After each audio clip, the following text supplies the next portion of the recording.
Souza. Hoje estou no comando do A Jovem Advocacia Pode. Sou jovem advogado atuante nas áreas de direito homoafetivo e de gênero, previdenciário e família.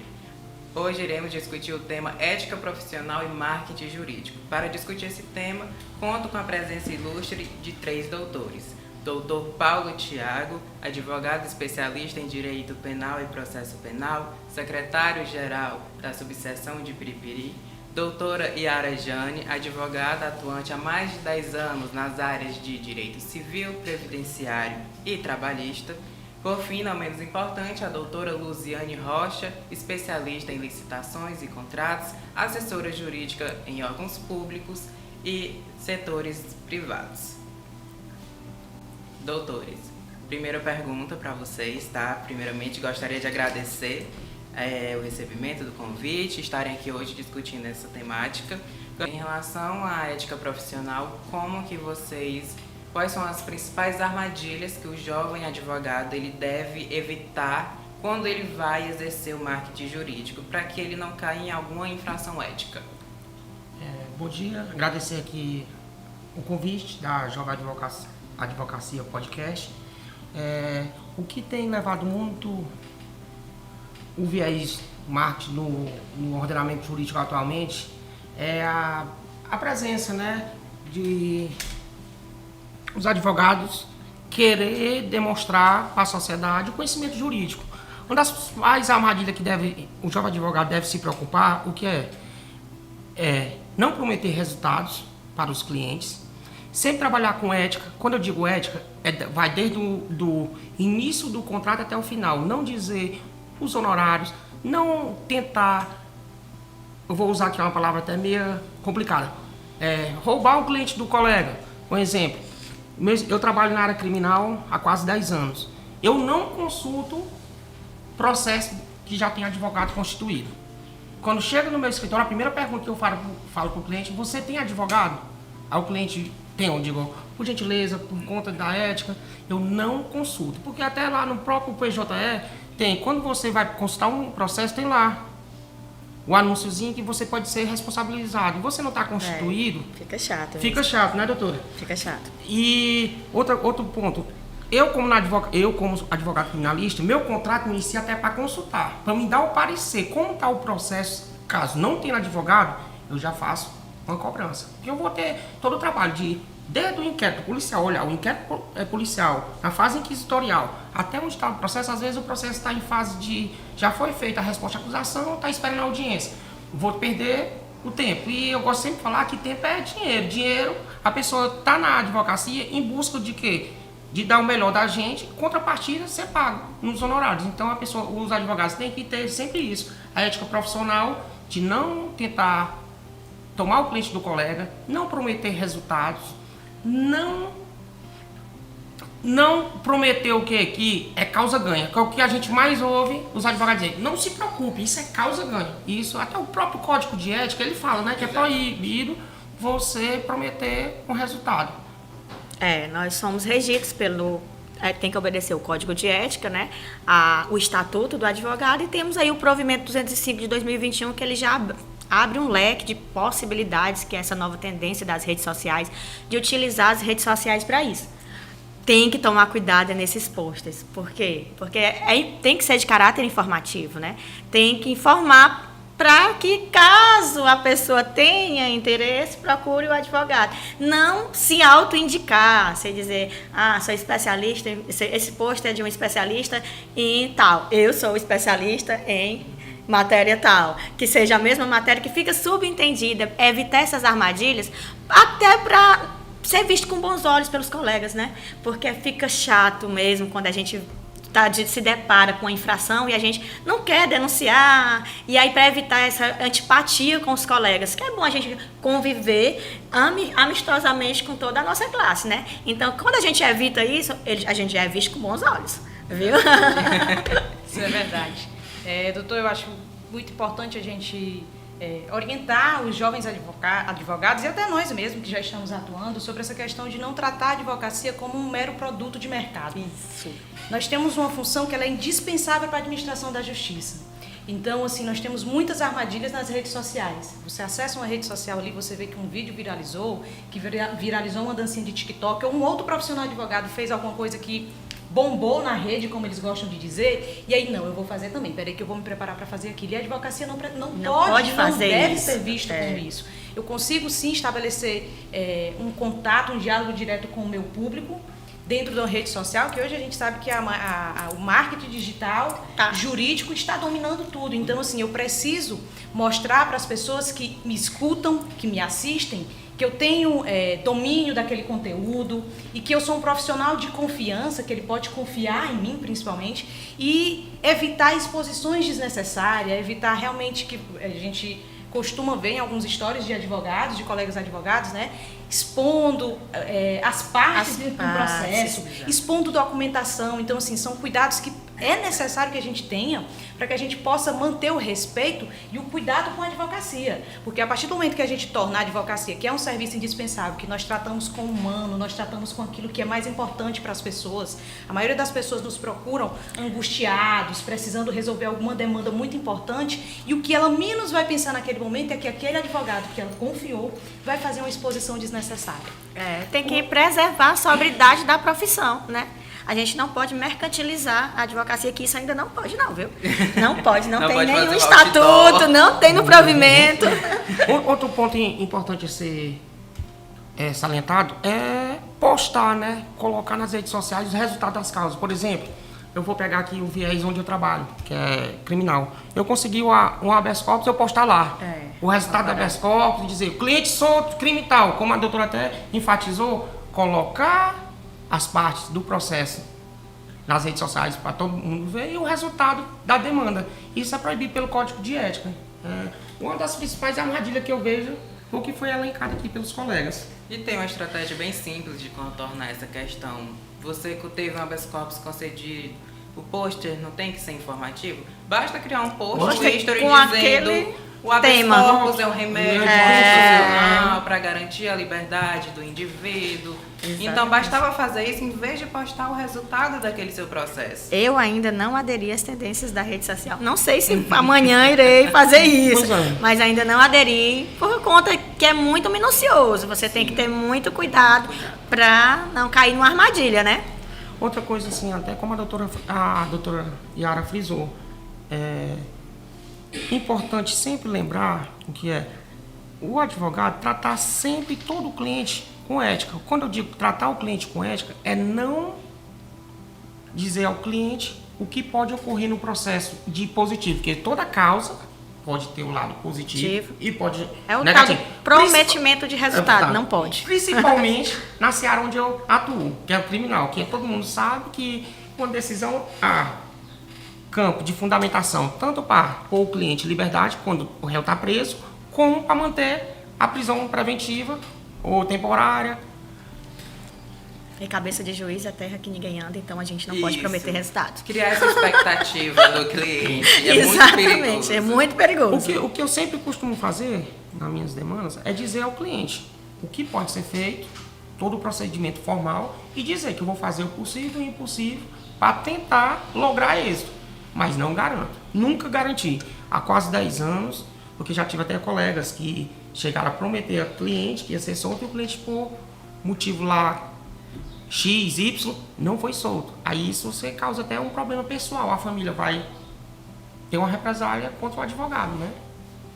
Bem, pessoal, em relação a marketing digital, é impossível conversar sobre marketing jurídico sem falar sobre o marketing digital em um mundo profissional que está cada vez mais competitivo. Qual a importância dos doutores para a criação de uma marca pessoal forte o suficiente para conseguir clientes, porém sem infringir ali a ética? No tocante ao assunto frisado por você, doutor, é o seguinte, eu acho que, eu tenho certeza que vai ser o quê? Para não infringir as sanções, o conteúdo tem que ser elaborado com o quê? Educativo e informativo. O que é isso? Como você até frisou, vou levar aqui para a série onde eu atuo, o habeas corpus. Eu não posso falar da causa em si, eu tenho que falar o sinônimo do habeas corpus. O que é o habeas corpus? O remédio constitucional que busca a liberdade do cliente, que está cerceado por algum motivo lá pelo juiz. Outro exemplo claro é o advogado, o jovem advogado, também nós como já não somos jovens, mas participar de network ético. O que é esse network ético? É o que nós estamos participando aqui, um podcast, um seminário, um congresso, que isso é de suma importância para a pessoa adquirir conhecimento com pessoas mais experientes, ou até pessoas mais jovens, mas é importante frisar que nesse ambiente o advogado não pode usar esse meio para captação de cliente, porque isso é até proibido pelo Código de Ética, captação de cliente direta e indiretamente. Verdade, tem razão. Eu acho que cada um tem sua é muito pessoal essa questão de sua identidade. Você tem que buscar um modo que não infrinja, e muito complicado. Nas redes sociais, principalmente, é buscar o caráter informativo de um meio, buscando um meio que você tenha a confiança do cliente, porque o importante é isso, você estreitar os laços com o seu cliente a ponto de que ele tenha uma confiança em você, né? Para ver se... E aí, boca a boca vai saindo também. Aquele cliente, se ele gostar, estreitou o laço, criou um laço de amizade, de confiança, ele vai lhe indicar para outro. Eu acho que esse ainda é o melhor marketing que tem, é o boca a boca. Eu não discordo. Exatamente. A questão das redes sociais digitais, as pessoas procuram hoje as informações de forma muito rápida.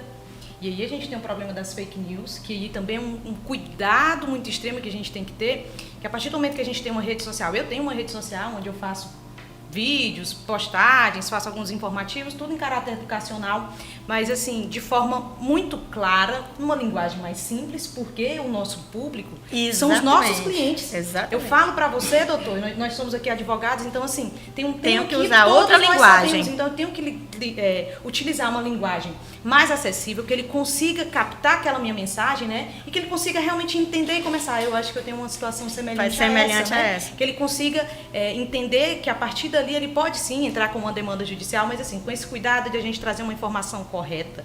Eu acho que um dos piores problemas hoje da rede social é a questão do imediatismo. E nós não podemos cair no imediatismo. No imediatismo? De eu dar aquela resposta pronta, eu fazer uma publicação. Eu acredito que dá pra gente fazer um marketing jurídico muito bom, completo, a partir do momento que a gente tem planejamento dessas nossas ações. Não é porque hoje aconteceu aquele fato e eu vou lá e vou fazer não se encaixa em todo mundo. Não se encaixa em todo mundo. Então, assim, eu consigo fazer um planejamento, eu posso fazer um planejamento, eu faço um planejamento das minhas redes sociais. Essa semana eu vou trabalhar tema tal, vou fazer 3 posts, vou fazer um vídeo, vou publicar na rede. Tudo é de caráter educativo, informativo, rápido, que é o que as pessoas querem, né? Mas com a segurança que aquele tema que eu estou trabalhando está correto e que eu tenho uma segurança. A gente nunca consegue, doutores, principalmente na área do direito, vencer um tema. Eu sempre digo isso. A gente não consegue vencer tema por quê? É muito abrangente. É muito amplo, é muito abrangente. Mas se eu vou tratar de um tema, eu tenho que ter um conhecimento ali de 80% daquilo. Para que eu possa fazer transmitir a mensagem que eu quero para as pessoas que eu quero que seja o meu público-alvo, que muitas vezes as pessoas ficam atrás nas redes sociais. Meu Deus, fiz um post e só curtiu 5 pessoas. 5 pessoas podem ter ali um cliente, 2 clientes, 2 pessoas que vão depois me procurar por aquilo. Não é obrigado, o meu público é muito diverso. Que ficou conhecido por aquilo, né? Pelo menos. Aquilo, exatamente. Eu trabalho muito com licitação e contratos, então assim, é um tema chato, complexo e muito específico para aquilo. Então assim, eu tento fazer isso, é um assunto rápido, mas eu tenho um domínio sobre aquilo, eu tenho que estudar para aquilo, para poder fazer uma postagem e criar uma marca que as pessoas, quando associam aquele tema, licitação, Luziane. Então, assim, geralmente os profissionais devem fazer. Eu acho importante aqui que a doutora frisou, que, fazendo aqui a analogia do advogado com o médico. O médico, quando você está doente do coração, por exemplo, você procura um cardiologista. Eu acho, e eu tenho convicção, que cada advogado tem que ser especialista. Você está entendendo? Quando eu falo especialista, não é ter uma pós-graduação, é ter prática, vivência naquela área. Eu advogo mais na seara criminal, como você frisou, sou especialista, e tenho quase 10 anos de prática naquela seara.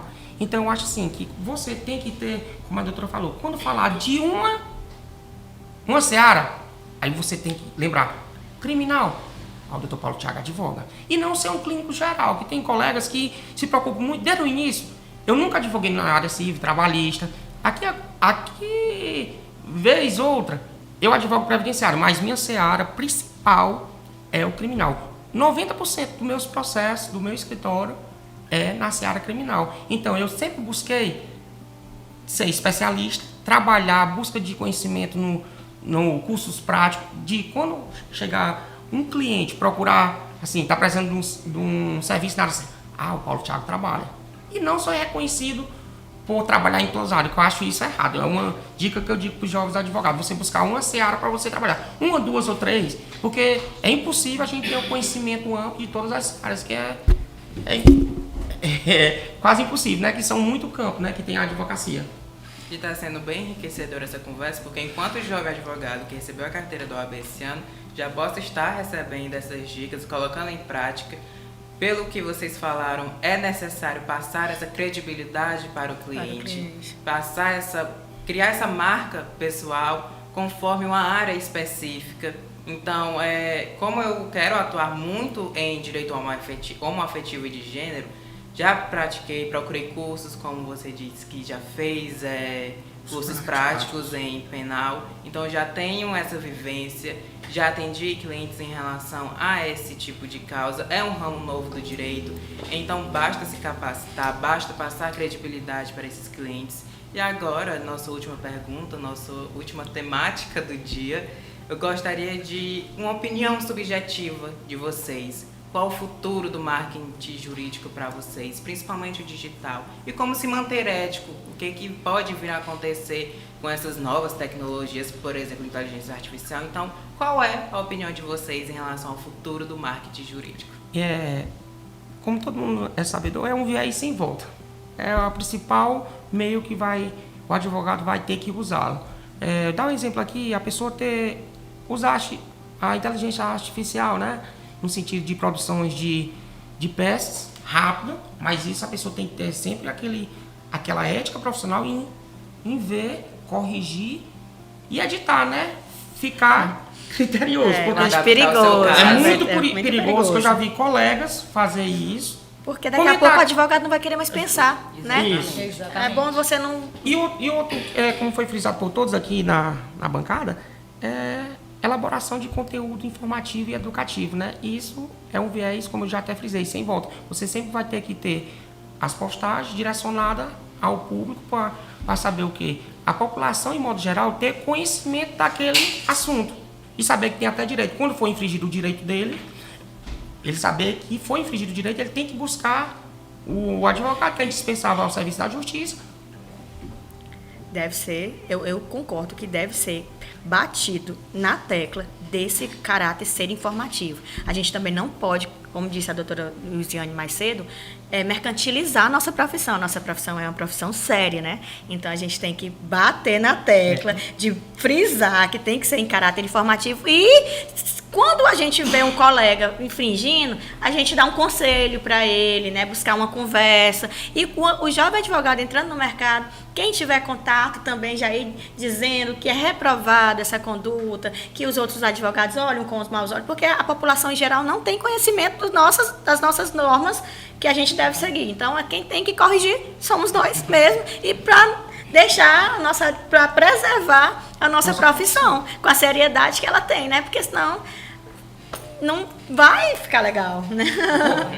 Outro ponto assim que a gente sempre vê mais, não criticando a jovem advocacia, os advogados, não são os jovens, só os jovens, mas postamos, né, doutora, postando requerimentos lá, concessão de benefícios na área previdenciária, que é o que eu vejo muito aqui em Piracuruca, postando lá 5 cartas de concessão, aí diz assim, afirma trabalhando forte hoje, 5 cartas concedidas, 5 aposentadorias concedidas. Isso é proibido. E vários colegas já estão sendo sofrendo sanção por parte da OAB, né? Que outro colega denuncia lá, que eu não gostei de falar dessa... É desnecessário. A gente mora numa cidade pequena, todo mundo conhece todo mundo e vai saber que você logrou isso nas suas demandas e que você se dedica à sua profissão, né? Como até a doutora Yara falou, eu também, doutora, eu tenho o mesmo pensamento que você. O boca a boca ainda é muito válido. Porque quando você consegue vou pegar aqui num viés que não trabalho muito,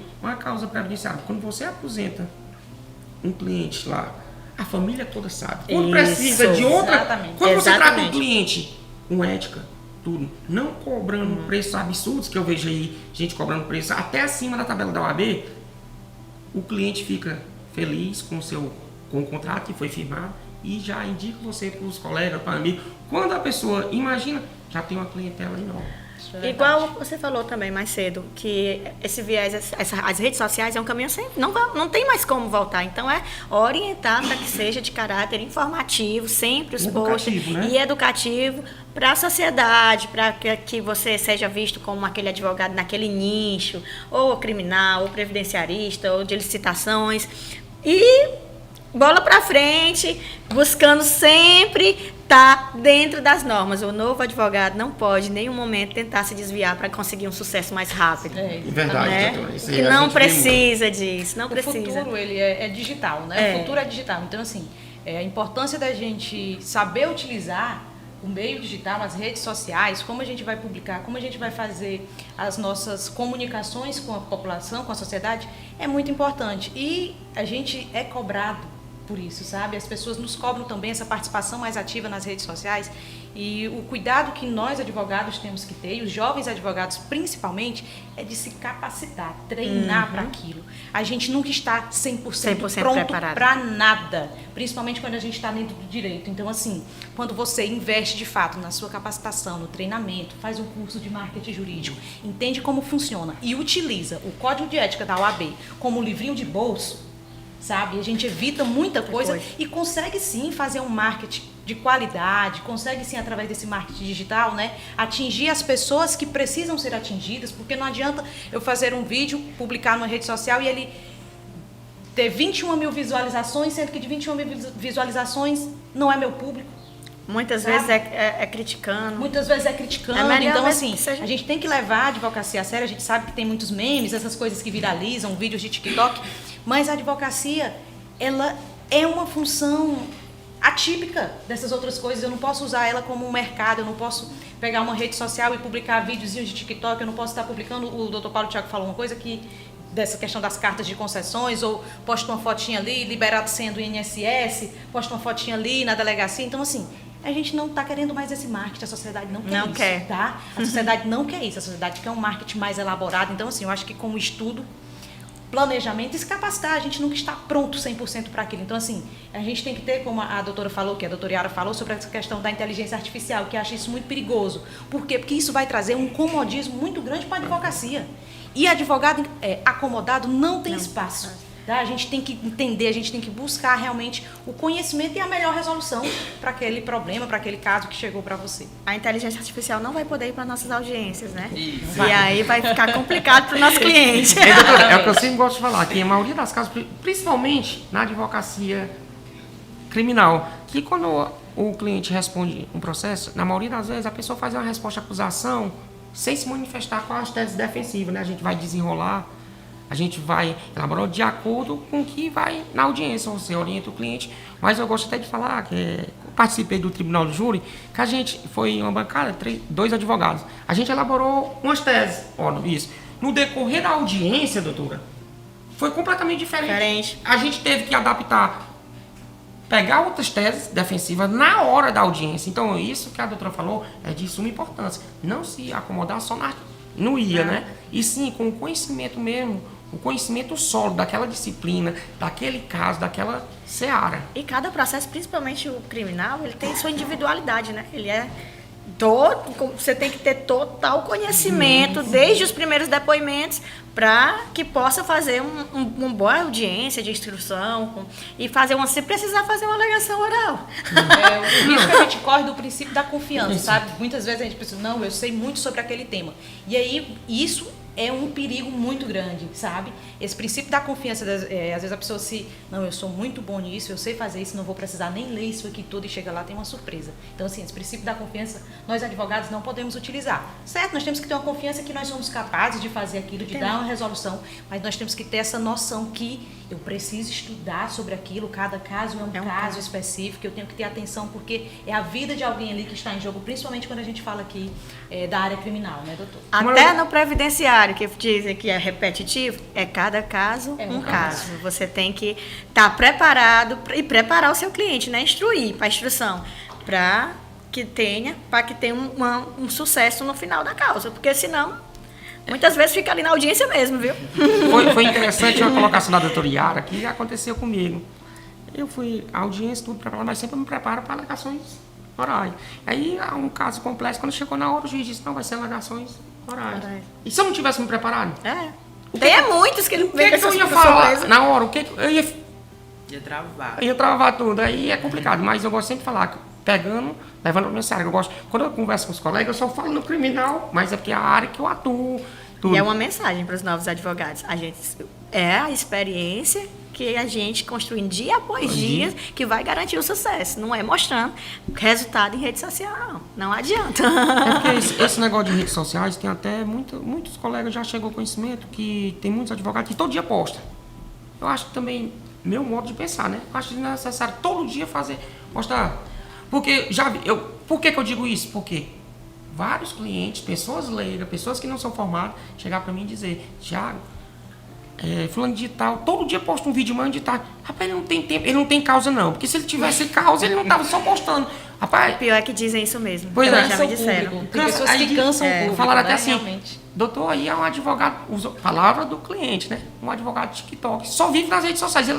Por quê? Pra você ver, até eles que não.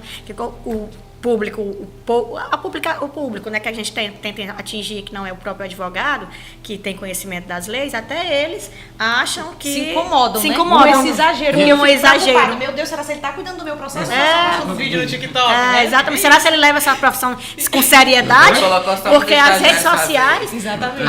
há um tempo atrás, elas tinham esse caráter, né? A gente mostrar a nossa diversão, Sim, né? sim. Trabalho. É porque assim, a gente tem que entender, nós somos advogados e as redes sociais nós estamos utilizando ela a nosso favor, mas nós não somos influencers, nós não somos uma Exatamente. personalidade pública, Se né? nós virarmos Então, se a gente- influências, vai ficar Outra coisa que eu complicado. queria deixar aqui, que é de suma importância para o jovem advogado, é ele diferenciar o perfil profissional do pessoal.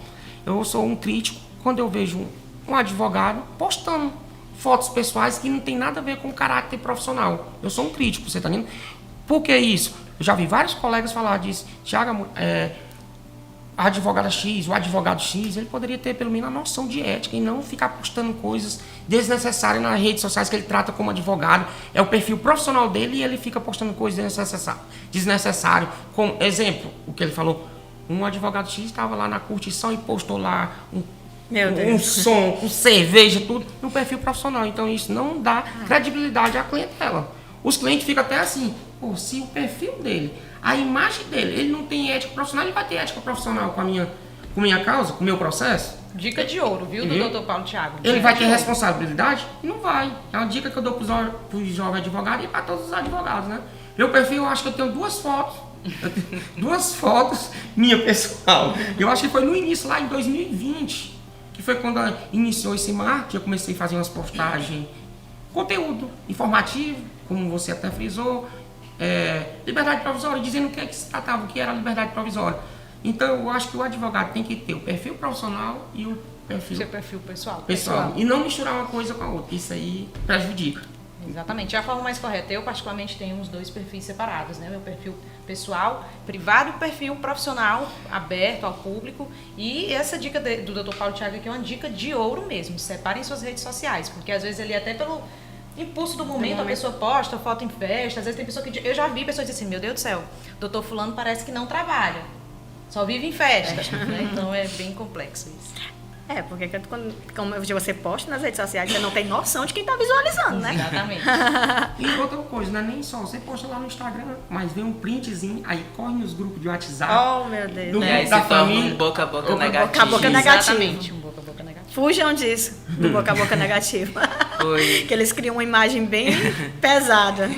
Então, doutores, eu gostaria de agradecer mais uma vez pela participação de vocês, por terem aceitado o convite. Tenho certeza que foi de grande contribuição todas as dicas. Então, a Jovem Advocacia Pod termina aqui. Fiquem mais ligados nas próximas temáticas.